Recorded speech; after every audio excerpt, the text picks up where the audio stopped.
지금 중동 상황이 말씀하신 대로 무척 불안합니다. 그래서 미군도 보면 이번에 처음으로 자폭 수상 드론을 도입하기도 했고, 그리고 이란은 또 미군들을 해킹을 해서 미군들이 이제 대피해 있는 호텔을 공격하기도 하고 긴장감이 상당히 올라가 있는 상황입니다. 지금 이런 상황에서 그런데 트럼프 대통령이 금요일에 연설을 하기로 되어 있었기 때문에 대부분은 이란 내용이 담기겠구나라고 예상했지만 선거 얘기를 한다고 하더라고요. 어떤 의도가 있겠습니까? 네, 일단 17일 미국 시간으로 17일에 트럼프 대통령이 이제 기자회견을 하는데 네. 중동 전쟁이 재개되는 데 대한 입장 발표인 줄 알았는데 부정 선거 얘기가 다시 등장한다고 합니다. 예. 6년 전에 본인이 조 바이든 대통령한테 패배한 것은 외국 적대 세력이 개입해서 자신이 패배했다. 그렇기 때문에 이제 이 앞으로 선거에서 부정선거를 막아야 된다. 갑자기 뜬금없는 부정선거 논쟁, 이거 왜 그럴까? 트럼프 대통령 입장에서는 자유롭고 공정한 선거라는 어떤 캐치프레이즈를 통해서 마가 지지층, 미국 공화당의 핵심 지지층을 결집시킴으로써 본인이 이 11월 중간 선거에서 다시 한번 상하원을 장악해야 되는 그런 이제 과제를 안고 있기 때문에 이란 전쟁 이슈는 사실은 뭐 계속 얘기해봐야 그렇게 호소력이 없습니다. 이 전쟁에 대한 지지도가 상당히 낮기 때문에 그렇기 때문에 이제 전통적으로 공화당이 관심을 갖는 이슈, 즉 부정선거 이슈를 끄집어냄으로써 다시 한번 공화당 지지층을 결집시키려는 의도를 갖고 있습니다.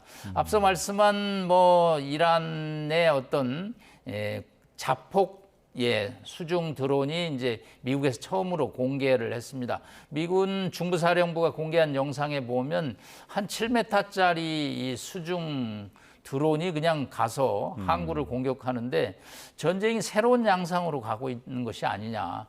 특히 또 이란은 이제 어떤 미군들의 휴대전화 위치 추적을 통해서 미군이 숙박한 호텔을 공격한다든가 이게 이제 전통적인 재래식 무기에 의한 공격보다는 이제는 새로운 전쟁 무기를 도입하는 공격으로 상대에게 어떤 위협을 보임으로써 상대의 양보를 얻어내는 그런 전투 양상으로 지금 변경됐다는 것이 새로운 어떤 소식인 것 같습니다. 예.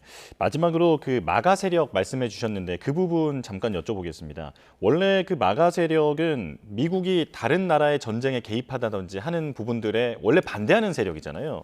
그런데 지금 트럼프 대통령의 지지 세력이기도 합니다만 이런 전쟁에는 반대를 하기 때문에 지금 어떤 지지세가 잘 안 모이는 것 같은데 트럼프 대통령이 이들을 설득하는데 애를 먹고 있는 것 같은 느낌도 들거든요. 어떻게 보십니까? 예, 마가라는 것은 Make Great America Again, 미국을 다시 위대하게 한다, 위대하게 만들겠다. 그래서 이제 미국의 이제 캐치프레이즈고 트럼프 대통령의 선거 아주 1등 공신이었습니다. 그래서 공화당 지지층을 결집했는데 핵심 중에 하나가 절대 해외 어떤 방위, 전쟁에 미국이 개입하는 것을 최소화하겠다.